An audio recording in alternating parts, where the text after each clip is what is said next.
Welcome to Wanderlust and Wishes, the podcast where we explore the world one destination at a time. I'm Julie. And I'm Krystle. As travel agents with Fantastical Vacations, we are here to share our passion for travel and help you turn your wanderlust into reality. From hidden gems to bucket list adventures, join us as we dive into the sights, sounds, and stories of our favorite destinations. So grab your passport, pack your bags, and let's embark on this journey together.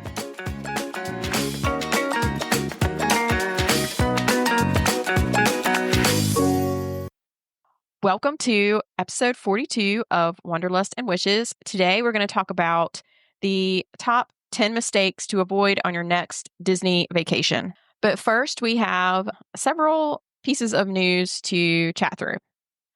First up is the South by Southwest conference has been going on this past week.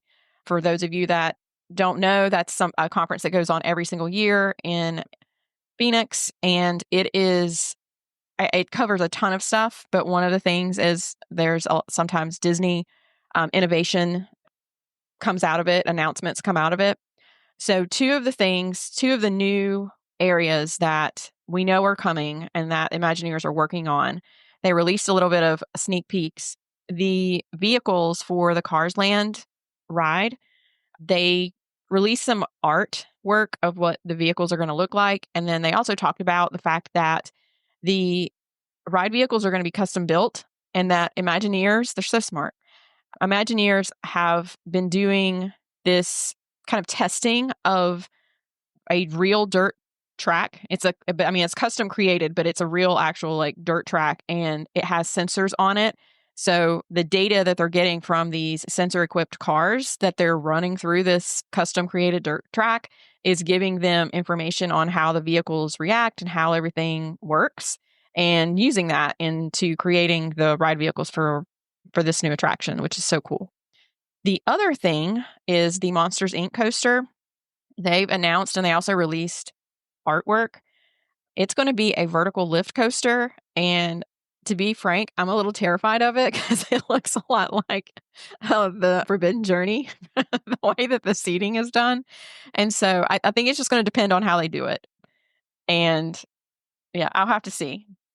Speaking of Forbidden Journey, did you see the rendering for the new ride at California Adventure in Marvel Campus that has the actual Kuka arm, and it's like Forbidden Journey, like picks up the cars and like swings them around? Yeah, I don't think that I'm going to be able to do that. That would probably be a no-go for me. That's scary. So I'm curious to see. That ride's been that building's been there since they built it. So that one's been in the works for a long time. So yay for new rides. Yeah, seriously. Like they can't get here soon enough. I'm so excited about them. Speaking of new rides, cast member previews at Epic have been going on, and I'm so excited to hear all the things coming out and all the footage. Next up on the news, Blizzard Beach will close for refurbishment on April 30th, and Typhoon Lagoon Water Park will open on May 1st. If you're going to Disney this year and have a resort stay, you get an free water park day on the day of check-in. So it's good to know which one you'll be going to. Yeah. Yes, it does. And definitely, try to take advantage of that because it's a great benefit. And you don't have to be there all day to enjoy it. You can go even if you get in later in the day. Also beginning this week, Universal Orlando is now selling a second generation of their interactive Harry Potter wands. There are 4 new wand designs, which all allow guests to experience illumination and haptic feedback vibrations customized to specific spells.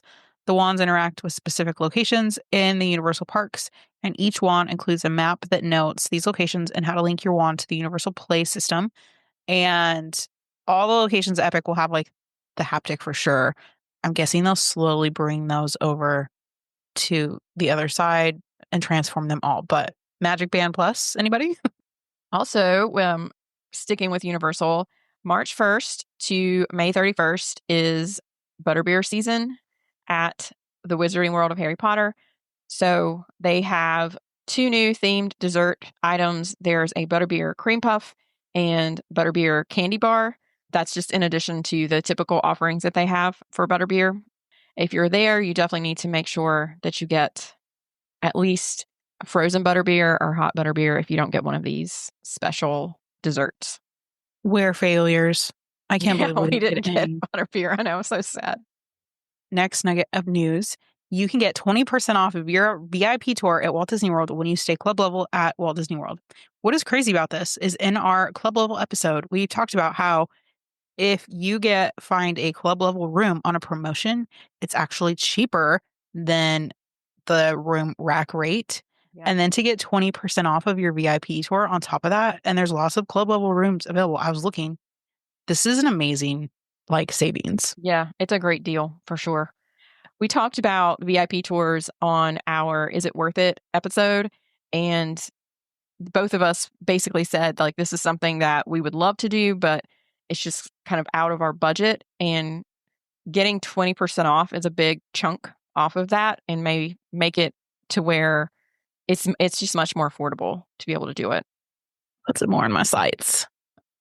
Next, there's also an Adventure by Disney discount or promotion that's out for summer of 2025. It's on select 2025 Adventures by Disney land adventures, expedition cruises, and escapes. When you book by May 31st of 2025, you can save up to $250, $400, or $500 per person. It's going to obviously vary depending on what it is you're booking. So just reach out to us and we can talk to you about the details. Disneyland snuck in a little ticket promo for part of the 70th celebration. Disneyland Resort is offering a limited time multi-day theme park ticket for as low as $120 per day with a special 3-day one park per day ticket for a total price of $360, or save even more as low as $100 per day with a special 4-day one park per day ticket for a total price of $400. They always make these difficult to understand, so just reach out. These will go on sale March 11th for visitation between May 16th and August 14th. And there's also available for park hoppers and Lightning Lane and all that stuff. So just reach out because you can stack it with a 20% off of stays at the resorts too. Okay. You ready to get into our topic? Let's do this. So we're going to talk about mistakes when planning your Disney World vacation, or really either kind of planning or actually while you're there, and just trying to avoid these as much as you can. This is obviously based on our experience. So some of these potentially based on your family may not apply, but most of these are pretty solid things that you should avoid. The number one mistake is not planning ahead. And I know that we're travel agents and I know that we plan and that's what we do, but I can tell you that if you get to Walt Disney World or Disneyland, really, and you have not done any planning at all, you just show up other than just booking your tickets and your room, you're not going to get as much out of it as you would if you took some steps to kind of understand the things that you need to do before you get there. One of the big things is dining reservations. Those open 60 days for Walt Disney World. Those open up 60 days prior to your check-in day. Table service restaurants, very popular ones, they'll be booked up immediately. So it's really important that you are ready with what you want to do, what parks you want to be in, so that you know if you want to make that reservation, where you're going to be and where you need to make the reservation. I think the other thing too is if you have a specific restaurant that you want to get into and maybe it's not available on the exact day that you wanted to have it, to be a little bit flexible, and because sometimes you can go out a couple more days and you can get it on a date that's later on in the week of your vacation. As part of this, go back and listen to our Lightning Lane multi-pass episode, because if you show up and if you don't understand any of it and you just wait until the day of, you're going to be so frustrated. Not only have you missed out on your window to pre-book selections, you're also just going to be wasting money because things like Hollywood Studios will be booked up. If that's a park that you want to do and it's a must do, same with dining, maybe be flexible and put it towards the end of your trip, but just having like a basic understanding of how it works. It sounds a little bit confusing beforehand, but once you're in the app playing with it, it makes a lot more sense. Yeah. When you're booking. Next is not understanding or not researching, knowing beforehand park hours and special events. There are obviously, especially towards the end of the year, There are special events like Mickey's Not So Scary Halloween Party, then the Very Merry Christmas Party, and Jollywood Nights. And on those nights, those parks close early if you do not have a ticket to that event. So just knowing that you have to leave by a certain point on those days, it actually, like strategically, can be a good day to be in the parks during the day because a lot of people avoid it because they have to leave the park by 6:30, 7 o'clock. And so the crowds are better on those days, but you still have to understand that you're not going to get to see fireworks in Magic Kingdom that night because you're going to have to leave by 7.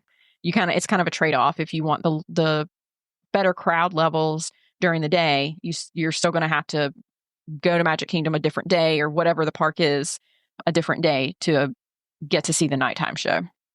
Basically, if you're going from about mid-August on, Magic Kingdom is closed at least one night a week, if not 2 or 3. I was going to say it's probably more like 2 or 3. Yeah. So, yeah, make sure you're checking that out. And then our last little bullet point in not planning ahead is just not exploring the My Disney Experience app and getting familiar with it beforehand. Go through and play with online ordering. Go through and play with the mobile checkout in the app for the big stores, being familiar with the maps and where everything is located, and just familiarize yourself with, like, Tomorrowland is on this side of the park and that is on the opposite end of the park as Tiana's, or you're going to be crisscrossing back and forth. You're just going to be, you're going to open it the day of and not know how to do anything in the app, and you're just going to be frustrated. Yeah. And the app has tons of stuff in it. I mean, it even has like bus times. Like if you're trying to get to you want to know when the next bus is coming, you can check that in the app, which is really awesome. And then obviously your park opening and closing times are going to be in the app. So you want to be able to check that the night before and just make sure that you kind of have a plan of action for the next day. And being able to use the online shopping in the different shops, it's really cool because you can actually kind of see how much you're spending. So you don't get up to the register and they're like $550. You have a better idea. Sometimes it's still that regardless, but you have an idea of what you're spending. And also if you have any discounts, like for me, because I'm a DVC member, it automatically puts that discount. And so I'm able to see like what the cost is discounted. I actually went to the World of Disney store with Danny on last Saturday, and she'd never used it before. And I showed her how to use it. She was like, Danny! I know. She was going to wait in line at the register, and I was like, what are you doing? Save like 45 minutes by just doing it on your phone. All you got to do is allow your camera. I know. She's like, that was so easy. And I said, I know. All right, mistake number 2. This kind of contradicts our mistake number 1, but there's a rhyme and reason to all this. Balance. Mistake number 2, over planning and trying to do it all. If you don't schedule in breaks, you're going to have exhaustion and cranky kids and maybe husbands. If you adults get cranky too. If you book too many sit-down meals, you know my opinion. I think they suck so much time and slow you down, forgetting to build in flexibility. So just not living in the moment, but also if a ride closes that you can't plan on, weather, if your kid needs a breather, all these things are going to take away from your perfect schedule itinerary. And then you're going to be upset because you're not following your itinerary. We always suggest just to pick 3 like must-dos per day, and then let everything else be like the gravy so you have time to soak in the magic. We've had a lot of really neat character experiences because we weren't rushing from thing to thing. And Calder walking through Galaxy's Edge with Chewie, like that never would have happened if we wouldn't have been open to it. And I like to also remind it's mostly the moms while I'm helping plan that the kids don't know what you've planned. They don't know what all you have on the schedule. They don't know that, you're supposed to do these, all these things that you have on your list that you want them to experience. They don't know the difference, and they're having a good time regardless. So don't let that one thing that was kind of a kink in your schedule, something that didn't happen that you wanted to happen. Don't let that ruin your day. Don't let that ruin your time. Soak in the magic and just take a deep breath and enjoy yourself. all the planning, you're done with all the planning, just let everything kind of fall into place. And if something doesn't go perfectly, it's okay. You're in Disney World or you're in Disneyland. Like, it's the best place ever. Okay. This one, mistake number 3, is a big one for Walt Disney World. Ignoring transportation logistics or not understanding how long it takes to do things and get from place to place in Walt Disney World. It is basically 40 square miles. It's huge. So just realize that when you're trying to go from place to place, it's going to take you a while. I mean, I think most of the disclaimers on the Disney World sites at this point tell you to give an hour and a half to get from place to place. It used to be an hour, and now they've bumped it up to an hour and a half. There's lots of different transportation options. You have your buses, you have the Skyliner, you have the boat, you have the monorail. Some things are faster than others. Skyliner is typically faster, but it can still, there can still be things that happen that delay you. Sometimes, it can go down and it just happens. Boats are very slow. The monorail can even take longer if it's busy. And especially if you have to switch trains between Epcot and Magic Kingdom, thinking through where you are at that point and where you need to be. For some reason, if you don't have an hour and a half, what are some of the alternates that you can do? There are walking paths depending on where you are, just kind of understanding where you can use walking paths.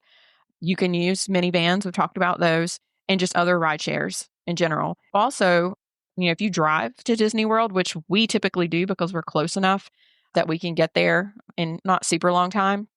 But when we have dinner, if we schedule dinner at Boma, especially like on the day we get there, we take our car, we drive, because otherwise we'd have to take a bus to one of the parks and then take a bus over to Animal Kingdom. And it's ridiculous. It just takes too long. If I didn't drive, I would be taking an Uber or a Lyft to get there.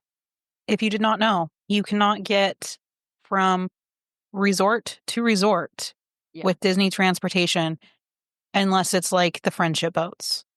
But even then, we've talked about how slow those are. So like if you're like at Port Orleans trying to get to the Contemporary, you got to get there via Magic Kingdom. You can't just go straight there. You can't if you're going from a resort that's on the Skyliner or on the monorail, you can. But if they're not, you can't go from. So if you're going from like Pop Century to Riviera, you can just take the Skyliner and that's fine. But you can't obviously the Skyliner only goes to certain spots. So you can't take the Skyliner to Animal Kingdom.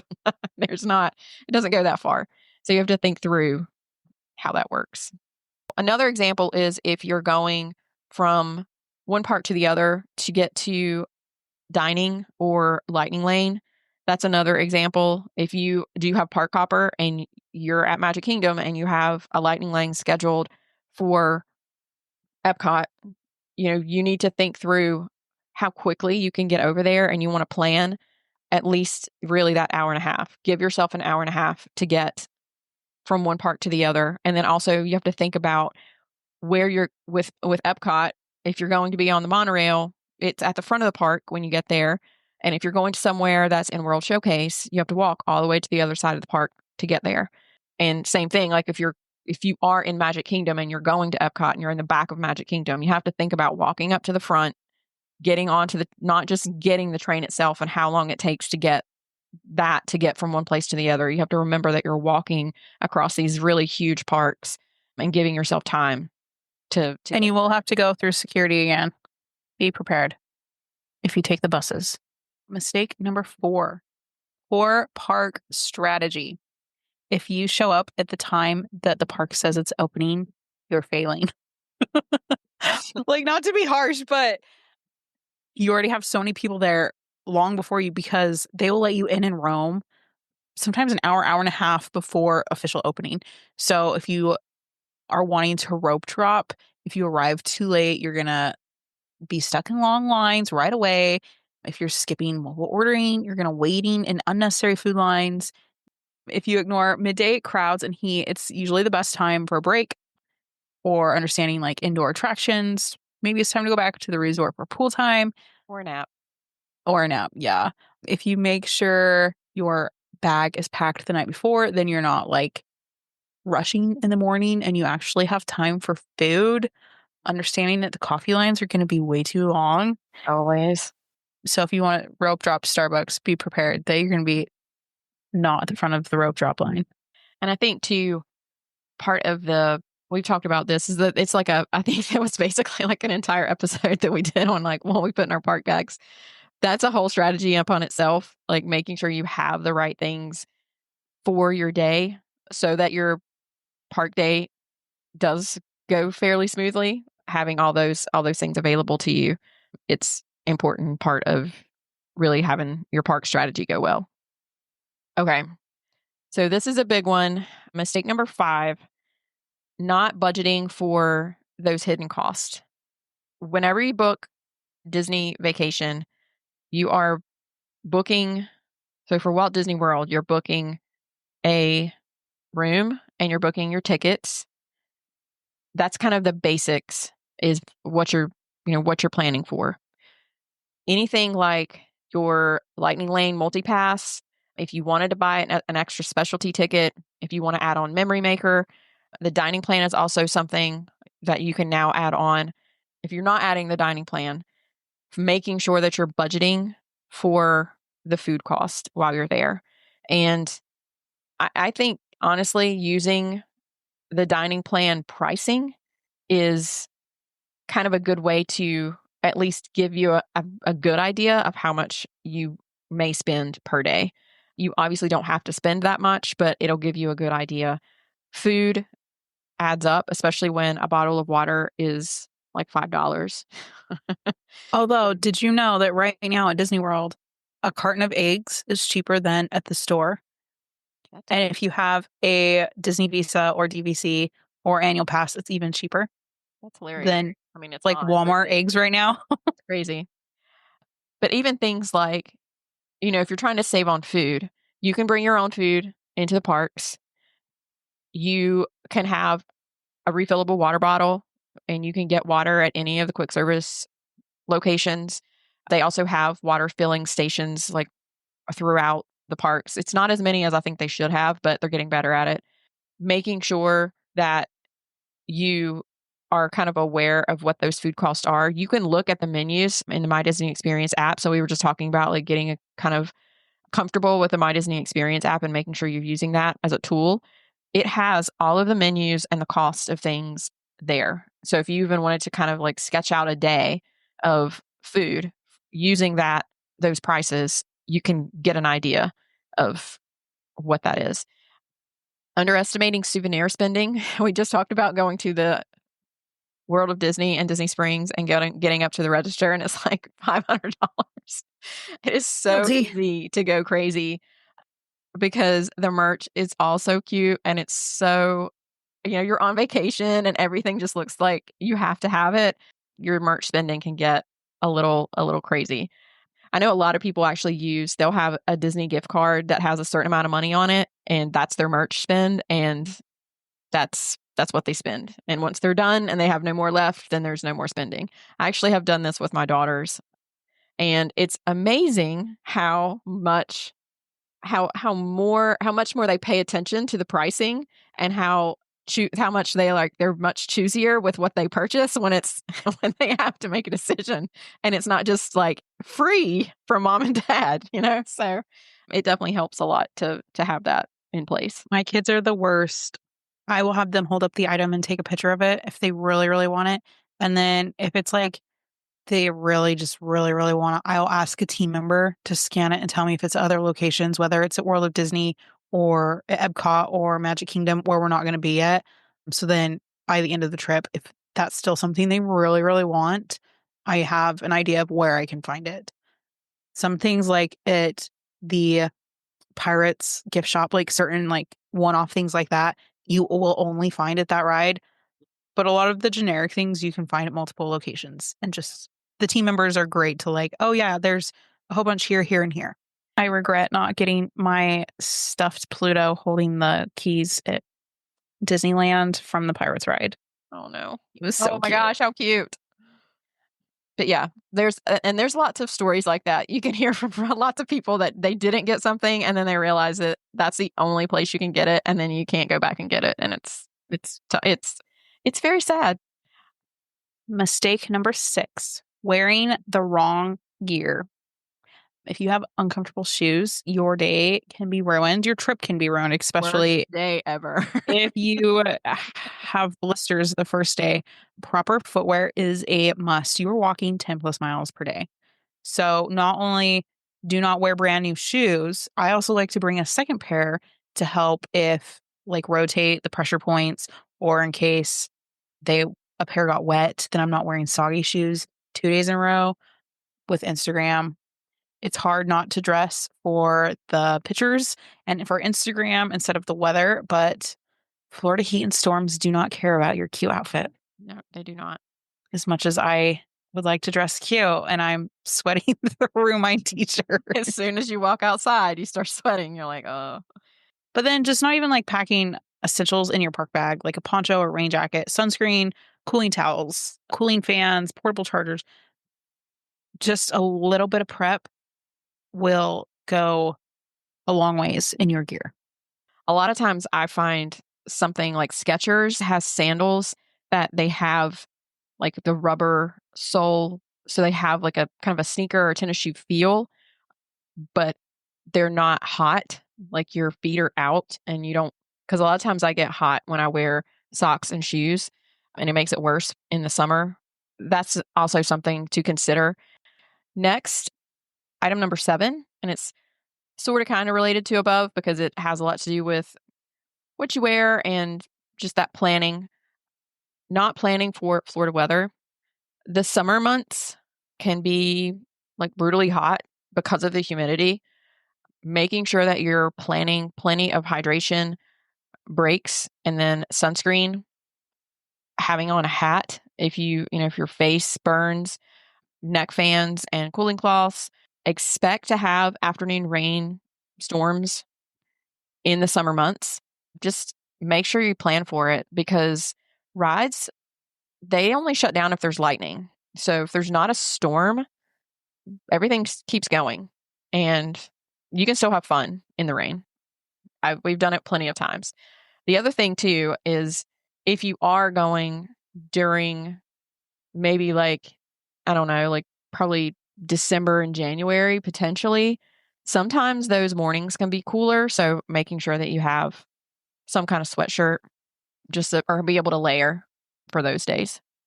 And I would add, make sure you have a stroller cover up, because for those afternoon pop-up rain showers, there's nothing worse than coming back out and your stroller being drenched and then having a whiny child because their seat is soaked and strollers don't dry out quickly. So they should make them where they do, but they don't. And then obviously one of the things, a very easy, like cost saving measure is to bring your own ponchos, because you can find ponchos at the dollar store and pack those for, super cheap, have those for your whole family versus paying like, I think they're like $12, $12 or $15 now. $10 or $15 per poncho just because it has Mickey on it if you get stuck at the parks while it's raining. Mistake number 8, skipping the quote unquote boring stuff. Not taking advantage of the baby care centers. Each park has one. These are lifesavers for parents with littles just to pop in. They have diapers and wipes, quiet corners, air conditioned, ignoring non-ride experiences like the shows. If you are not going to the Lion King show, like shame on you. Skipping the character interactions, behind the scenes tours, or not taking advantage of your resort amenities. So the pools, the resort dining, the activities. If you don't plan like a resort day and you're staying at the deluxe hotels, you are missing out on so many amenities that are included with your stay. One of our favorites is the movie that they do, and they do one every single night. And they have that schedule posted, usually in the lobby, like throughout the resort. They'll have a schedule posted. And that's a really fun thing to do on your even if it's like the night maybe before your rest day so that you're up later or whatever. It doesn't matter any night because there's, you know what, there's no real bedtime at Disney. No. So nobody really pays attention to it. So depending on what time it starts, who cares, right? So the next thing, not managing expectations. And there's has to be a little bit of a balance of things. And to be honest, I'm not even sure. I would have to like think through how many times I've been to Walt Disney World, and I still haven't done everything. There are still things that I have on my list that I try to get done every time I'm there so that I have experienced it so that I can talk about it with you guys on the podcast or with my clients. And I have had that experience. You cannot experience everything. And if you have that expectation, then you're going to be disappointed and you're not going to have as good of a time as you could have if you just go and your expectation is to have a magical time. Well, and how often do we do like a pre-trip report and we have this whole list of things we'd like to do, and then we come back and be like, oh yeah, we didn't have time for that. And it took too long to get from A to B, so we had to skip this. And this is what we do all the time, and we're there a lot. And we still don't manage our own expectations. I think though, when we don't get to do something, we realize like you just have to let it go. Like it is what it is. And things happen and you're still at Disney World. You're still having a good time. One of the biggest recommendations that we both give is you have to plan a down day to like regroup and rest in between those park days. We always plan a down day, at least two park days in a row, especially if we're going to be there for a full week.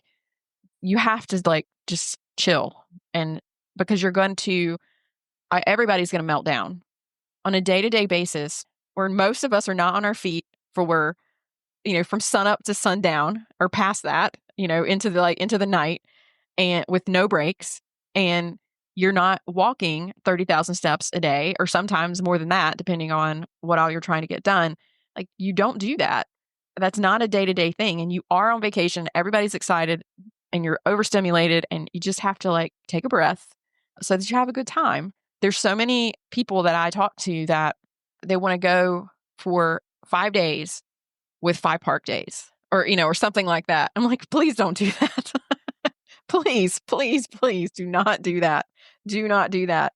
You are going to be so exhausted by the time you're done and you're going to be miserable. Please don't do that.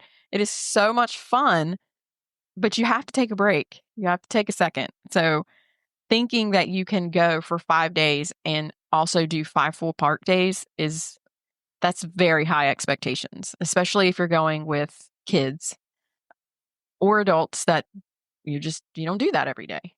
John and I were just actually talking about this. We've done 4 parks in 4 days straight. We've done the 2 park days with the rest day with 2 park days.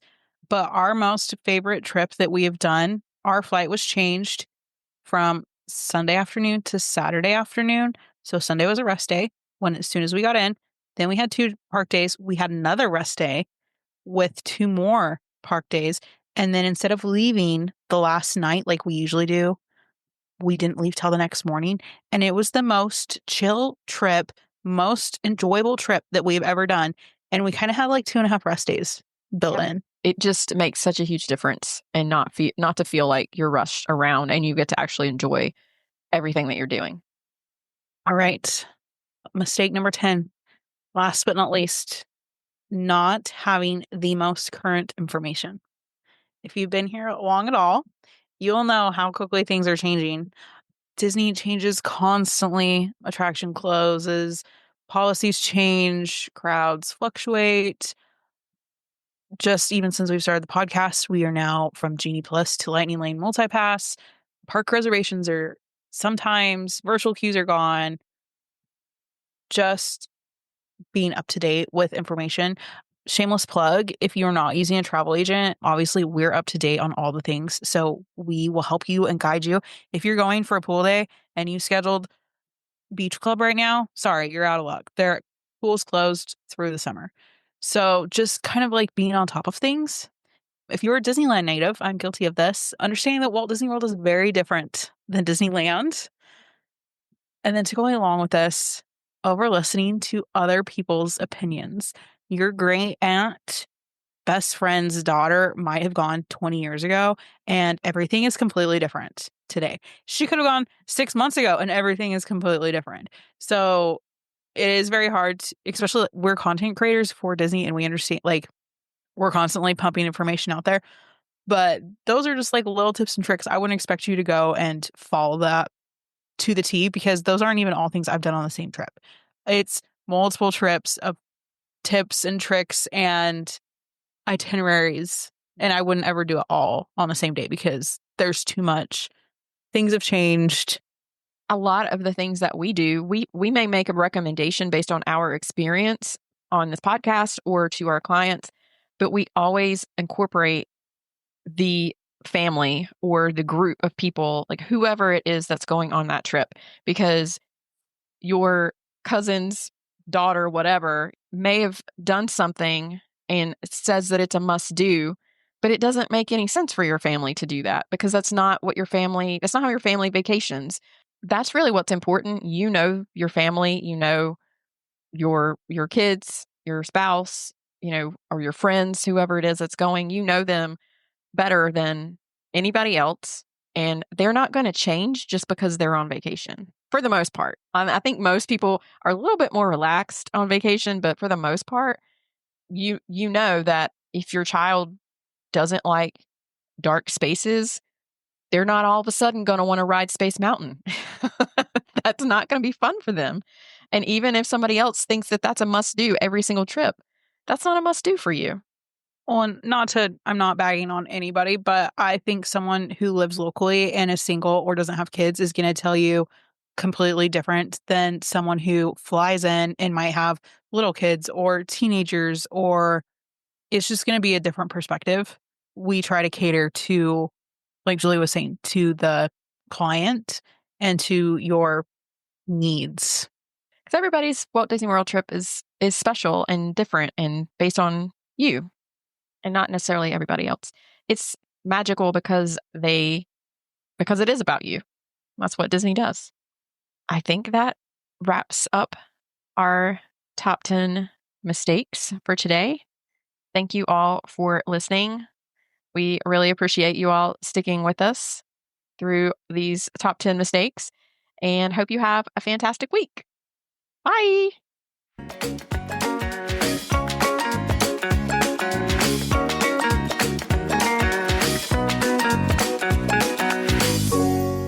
Thanks for tuning in to another episode of Wanderlust and Wishes. If you enjoyed today's episode, don't forget to subscribe and leave us a review on your favorite podcast platform. And remember, the world is full of wonders waiting to be explored. Until next time, happy travels. Bye for now.